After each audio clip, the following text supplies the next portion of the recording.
medically assisted recovery, or I guess you can call it harm reduction, or whatever you want to call it, and that is people that are that go through recovery and take medication for a certain amount of times to help them stave off withdrawal and stuff like that, such as, I guess, like methadone would be one, Suboxone, naltrexone, et cetera, et cetera, et cetera. Tell me your thoughts. Like, I know, because I personally know people that was a massive help in their lives. And then, but in your opinion, like the questions that pop into my mind, well, man, is that in some ways trading one thing for another thing? How long are you going to stay on that? Those kind of things. Like, what are your thoughts on that? I think it saves lives. I was on methadone for 7 years. And 7 years? 7 years I was on methadone. Wow. The place where I was being treated was not the best. They didn't have any kind of protocol to get you off of it. They didn't want to get you off. It was always like, if you had a headache, let's raise your dose. If you're having a bad day, let's raise your dose. But I still credit it for getting me off from buying off the street, because that's what I was doing, is buying pills off the street. And today, buying pills off the street is really dangerous.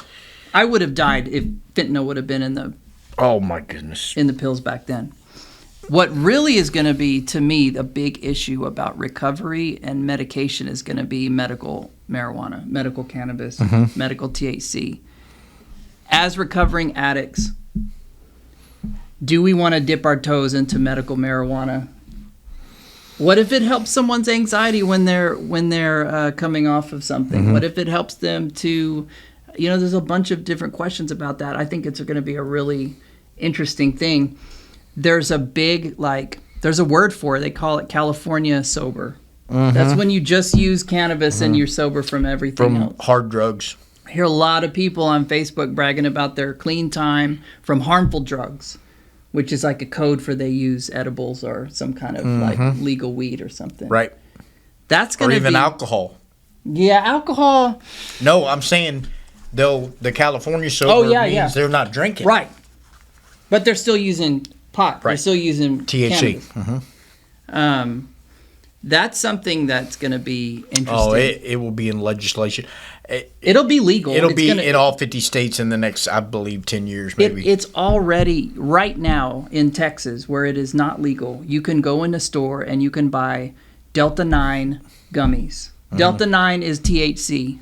But they make this Delta 9 from hemp, and so they skirt around the legal process. It's a legal chemistry equation that skirts around the actual law, right? And they can even tweak it if it. They tweak it all over the place. Yeah, it becomes almost impossible to legislate against this stuff, and so legality is inevitable. What are people in recovery going to do? And this kind of goes to everyone's recovery is different. It is. Well, if you're looking at somebody, let me throw a hypothetical out there, okay? If you have a family member that is sticking a needle in their arm, okay, daily, 5 times a day, spending untold amount of money, that can't get it, doing horrible things to get that money, okay, and they are able to not do that anymore, but what helps them not do that is, eating an edible that has THC or something and keeps them maintained. And all of a sudden they're able to get a job, or they take Suboxone and they're able to work, or they do how are you going to look somebody like that in the eye and say you're still doing wrong when they've come so far? I don't know. I would really be I would be proud of a person if they got to that point. Remember, because we said the process is a lifetime, and what does that mean? If 5 years of your next 40 are spent working up the ladder, you can't say that's negative. There's always a risk to using medications in recovery.